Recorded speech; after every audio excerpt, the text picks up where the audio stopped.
Building advanced ARG pipelines often turns into a massive infrastructure headache. What starts as a simple deployment quickly devolves into a tangled web of isolated services. To get high-quality search and retrieval, you need multiple, distinct machine learning architectures operating simultaneously. Dense embeddings for semantic search, sparse vectors for keyword matching, and cross-encoders for accuracy. Running dedicated hardware for every single one of these architectures consumes massive amounts of compute and rapidly inflates your cloud bills. Your data is forced into 3 disconnected silos: an embedding server, a custom reranker, and an extraction container. The Superlinked Inference Engine collapses this patchwork into a single, unified backend, handling embeddings, reranking, and extraction from one central node. It is completely open source and released under the permissive Apache 2.0 license.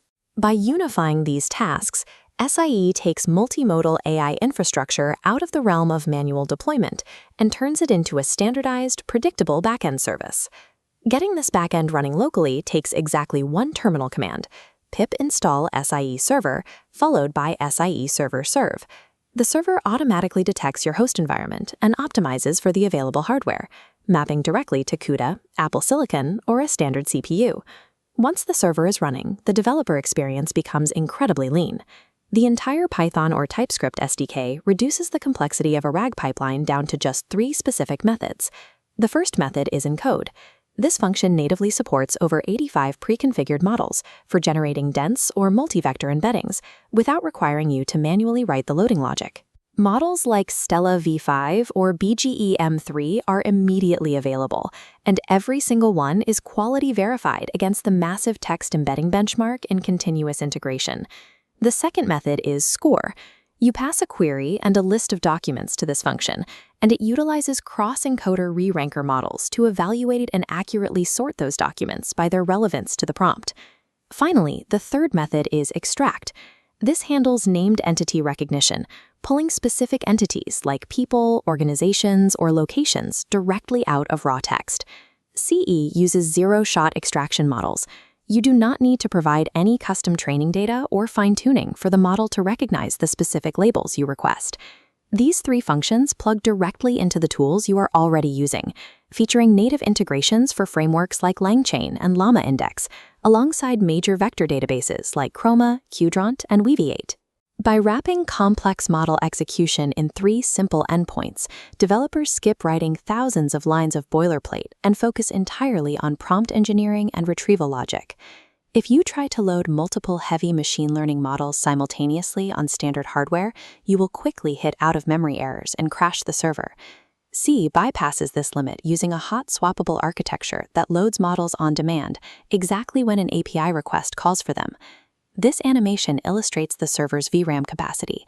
To manage these finite slots, the engine relies on a memory protocol called least recently used, or LRU, eviction. When VRAM is full and a new API request arrives, requiring a completely different 4th model, the system must create space. It automatically scans the active models, identifies the one with the oldest timestamp since its last API call, and cleanly unloads it from memory. With that slot vacated, the required 4th model slides into VRAM, and the pending API request executes successfully. All of this loading and unloading happens dynamically in the background. The developer never has to manually allocate memory or track active models. LRU eviction ensures maximum hardware utilization. You can run highly complex, multimodal pipelines on a fraction of the hardware budget you would normally need. Moving from a local laptop environment to a high-throughput, a new set of infrastructure challenges, but the system maintains strict infrastructure parity. The exact same client SDK code you wrote on your laptop executes against the production cluster without a single modification. SIE ships with a complete production stack, providing out-of-the-box Terraform modules for deployment to Amazon EKS or Google Kubernetes Engine. Looking at this Kubernetes cluster map, incoming requests hit a load balancing gateway, which effectively routes traffic to the CADA autoscaler, distributing the workload across multiple active SIE pods. CADA, or Kubernetes Event-Driven Autoscaling, tracks your traffic volume constantly. When that incoming traffic drops to 0 during off-peak hours, the autoscaler triggers a scale to 0 event. The active server pods spin down completely, preventing you from paying for idle GPU compute time. For production observability, the engine includes native Grafana dashboard integrations to monitor latency, memory usage, and throughput in real time. SIE collects basic anonymous usage telemetry to guide development, but strictly ignores PII or request data. If your compliance rules require isolation, you can disable tracking with a single environment variable. SIE provides an entire enterprise deployment pipeline right out of the repository, giving smaller teams the architecture of a dedicated MLOps department. We have traced the progression from a fragmented, multi-server RAG pipeline to a streamlined, unified architecture. Many developers are currently locked into expensive proprietary API contracts for their embedding generation, and extracting themselves from that code feels risky. To solve this, SIE features an OpenAI-compatible endpoint. This acts as a drop-in migration path.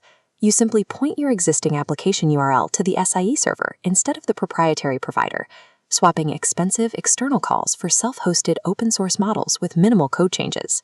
You instantly regain control of your data and access over 85 quality-verified models.